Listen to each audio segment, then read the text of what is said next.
Tu touches. Non.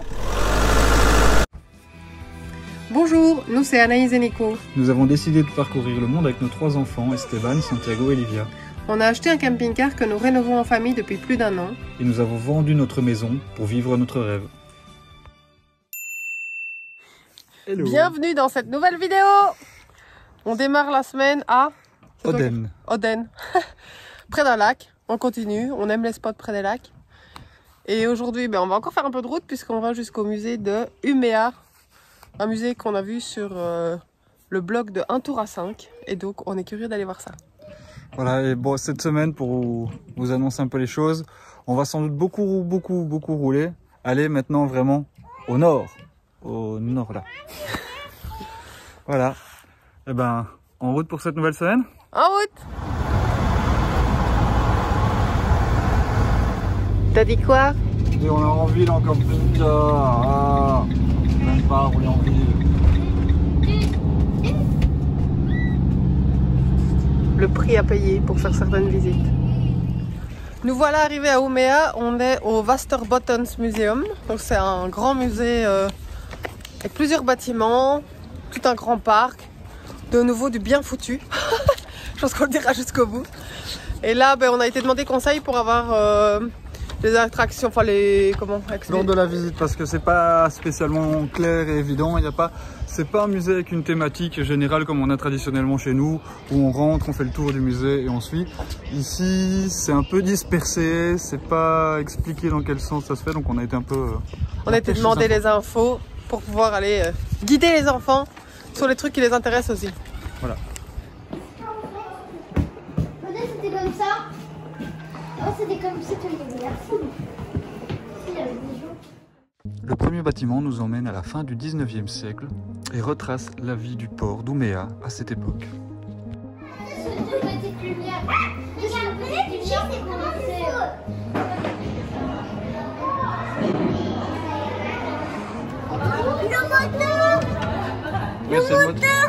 C'est un moteur à vapeur, mon cœur. Le moteur à vapeur. Allez, ah oui, ça c'est l'histoire qu'on fait.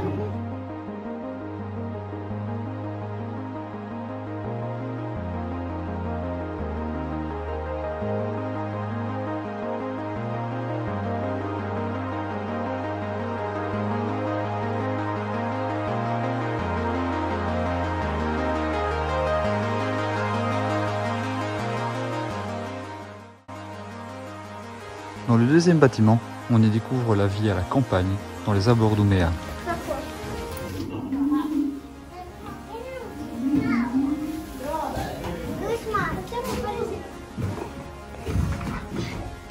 est en train de brosser mon cheval.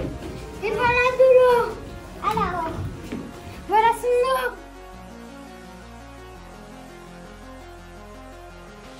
Nous continuons la visite par la découverte d'une maison bourgeoise d'époque.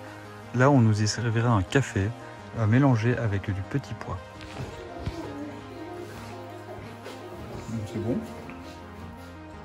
It's light. Yeah, it's really right. Like, I think it has kind of a round. Nous terminerons notre visite par la découverte d'une boulangerie d'époque. Et si vous regardez bien, les employés qui y travaillent sont pieds nus dans la farine.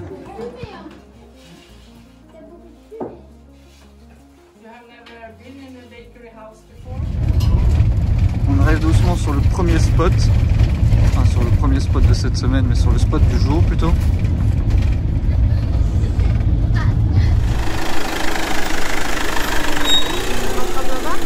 Hein? On rattrape là-bas? Ouais. Hein.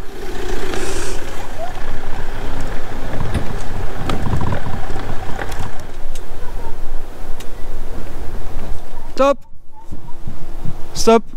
Là t'es contre. Parce que là-dedans, il faut que mon pneu soit à côté de la... Tu passes largement loin à côté. Et puis maintenant tu vas devoir attendre, t'as encore le temps avant de récupérer, et puis maintenant tu peux tourner.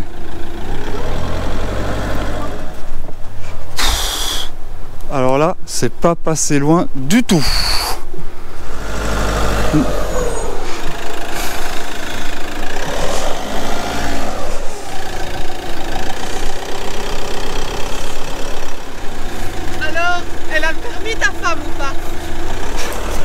T'es passé au millimètre, c'était magique.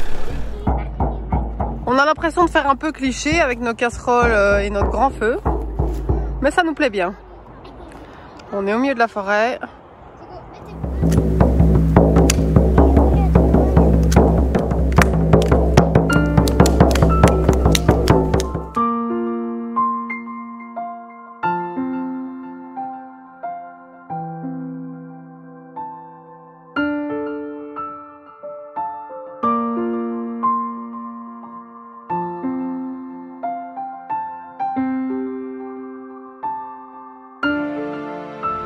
Prête à sortir de ce magnifique endroit plein de moustiques? Yeah.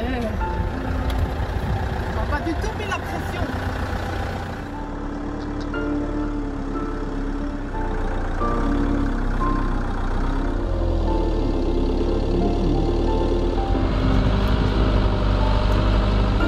Continue. Continue. Elle l'a fait comme une chef. Attention, pas l'écraser. Ouais, c'est là.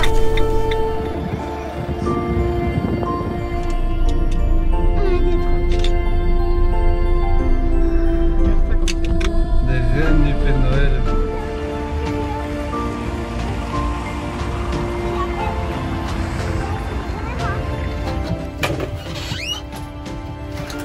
Le Père Noël, ça veut dire qu'il est là-bas au bout. Non. Si la chaîne. Si la chaîne. C'est bon, le Père Noël, il n'existe pas. C'est une légende. Ils l'ont inventé pour mieux vendre leur version de Coca-Cola. Ils l'ont inventé le Père Noël. Il est là. Il court. Visite d'une reconstitution d'un village Sami.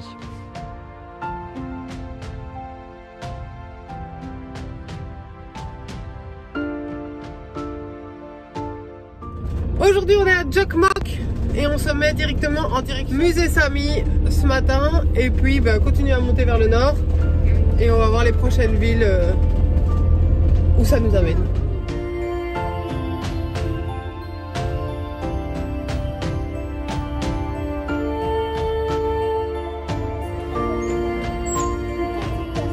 Ça c'est un nous. Ça c'est quoi? Ça c'est un...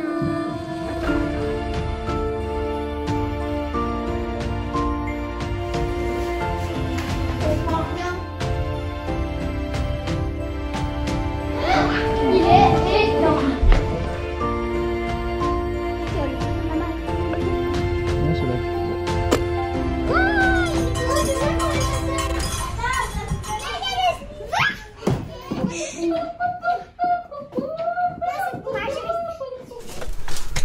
Donc là c'est avant-dernier magasin, avant-dernière possibilité de faire des courses en Suède. Donc on fait le stock. Parce qu'on nous a clairement dit que la Norvège, certaines choses ça pouvait être 2 fois le prix de la Suède. Donc on bourre le camping-car de vivres.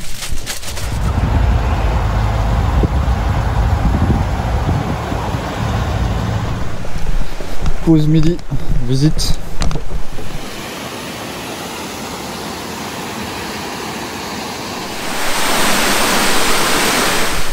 Alors, elle est pas belle la vue.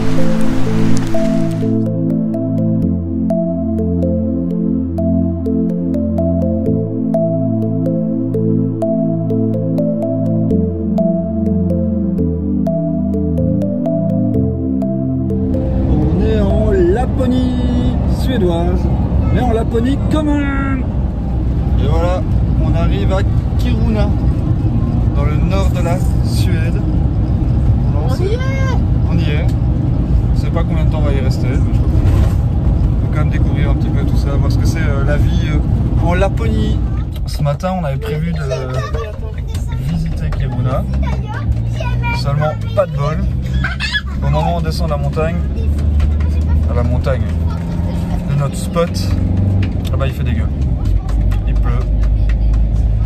Donc c'est pas le plus sympa pour visiter une ville.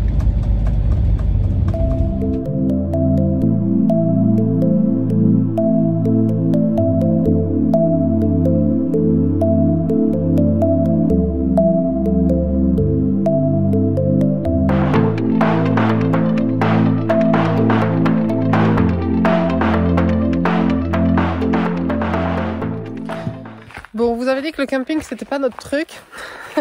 Et voilà qu'on réitère, on refait un camping en très peu de temps. En fait, on est ici vraiment au nord de la Suède, près de Kiruna, dans un petit village en fait qui est vraiment un village encore très typique et un des plus anciens du nord ici. Et en fait on voulait faire un musée Sami qui est de l'autre côté là, du lac. En regardant un peu et en cherchant les logements autour, on s'est rendu compte que en dormant ici dans ce camping-ci, on aurait en fait l'entrée au musée qui est inclus, et donc pour nous c'est vraiment avantageux. Voilà, ça fait partie un peu des choses, c'est que clairement, vous le savez, le nord de l'Europe c'était pas prévu à la base, on est clairement dans des autres budgets et les musées ici sont vraiment très chouettes et très bien faits, mais c'est chaque fois quand même 300 couronnes, ça c'est les meilleurs prix qu'on ait eu en famille en fait, en type famille. Du coup voilà, ici on a le camping avec en plus un sauna, il y a une super cuisine, je vais vous montrer les images après, elle est trop démente. Les enfants sont déjà en train de jouer parce qu'il y a des jeux de société aussi. Et donc on va profiter de toutes les accommodations et puis demain on pourra avoir l'entrée au musée qui est comprise en fait dans le prix du camping et donc vachement avantageux. Ce matin on est à Jukkasjärvi, j'espère que je l'ai prononcé correctement, et on va visiter le musée Sami local qui a la particularité d'avoir des rennes vivantes et qu'on peut les approcher, ce qui évidemment éclate les enfants. Éclate les enfants.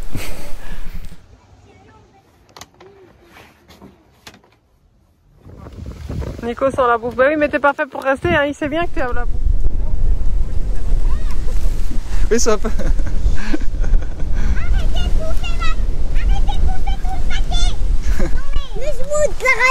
Ah ouais, il va plus laisser passer. C'est fini. Il y a le plus long qui arrive. Attaquez. Voilà. Expérience, nourrir les rennes. C'est fait, alors c'était comique. Hein. Je vais pas me faire bouffer, hein. Moi je vous le dis. Non, et alors moi ce qui était très étonnant, enfin perso, ça me montre aussi, c'est que je m'attendais pas à ce que leur bois, oui pardon je filme pas bien, excusez-moi la caméra, que leur bois soit si doux en fait. C'est très doux. C'est pas comme des bois de serre, c'est plutôt des bois comme les... Je crois qu'ils ont ça au début les serres, mais ici c'est vraiment... c'est tout doux et même chez les vieux... Et alors une chose dont je discutais avec le manager du camping où on était, le camping appartient aux personnes qui gèrent le musée aussi, il m'expliquait que les rennes qui sont ici en été, ce sont ceux qui étaient un peu trop faibles pour repartir dans la montagne ou qui n'étaient pas pris assez de... Enfin voilà, ils avaient un petit risque et du coup ils les prennent ici parce qu'ils savent qu'il y a beaucoup de touristes qui viennent et à chaque fois on reçoit un sac pour les nourrir. Donc elles sont très bien nourries. Et voilà, et après pendant l'hiver là il y a une rotation de plus de rennes pour éviter qu'elles soient parquées là. Donc il y a quand même une conscience du bien-être animal et les rennes ne sont pas une attraction touristique. Ne sont pas qu'une attraction en soi. Ouais.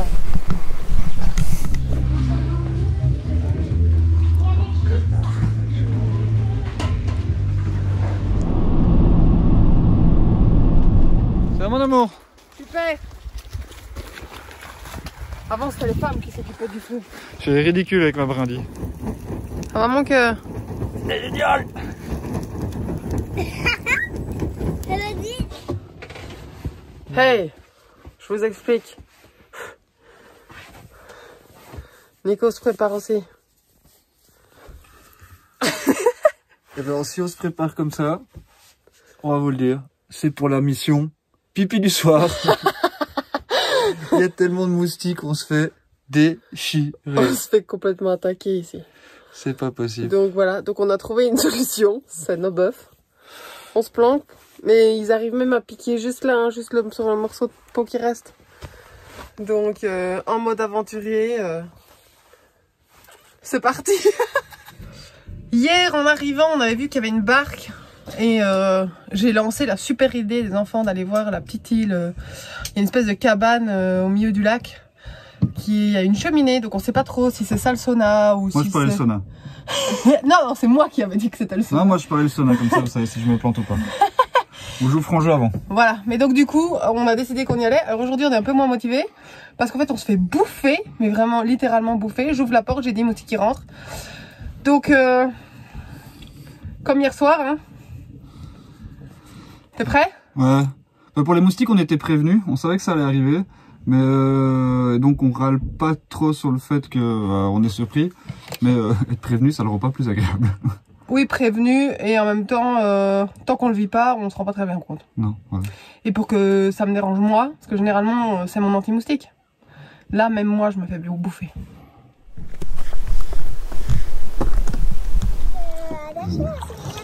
Me voilà donc en route. Nico qui rame. Pas d'expert de la rame. Voilà, on n'est pas expert mais on se marre. Ça me fait quand même marrant de me voir comme ça. Et juste au moment où on a démarré, il y a un chien qui a débarqué près du camping. Bon. On avait donc raison. Il y a un sauna de ce côté-ci. Mais non, il y a un personnage en fait. Je vais essayer de dire.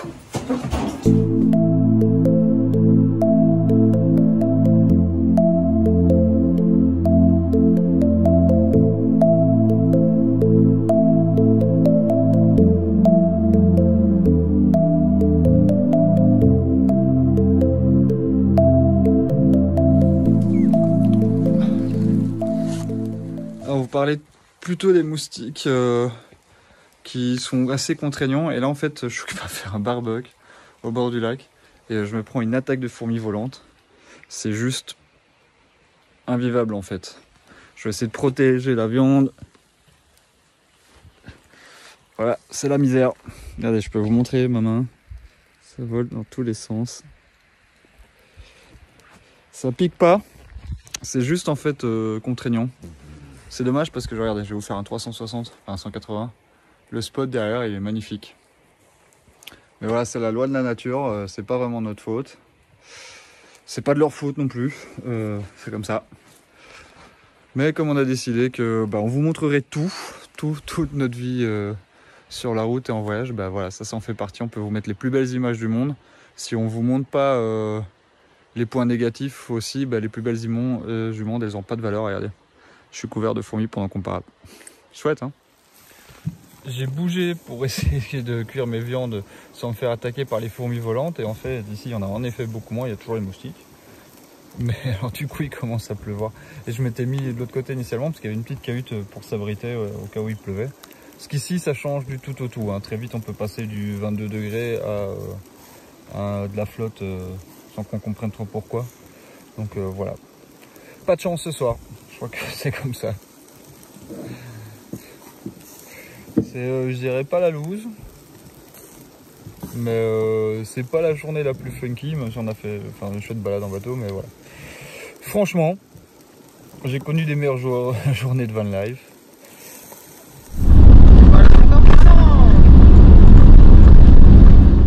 C'est la fin de cette vidéo, on espère que les images t'ont plu, puis si ça t'a plu, n'hésite pas à t'abonner, liker, commenter, faire plein de petits trucs sympas pour nous. Partagez. Nous là, on va partir en trek. Et si tu as envie de voir où ce trek va nous mener, on te donne rendez-vous la semaine prochaine.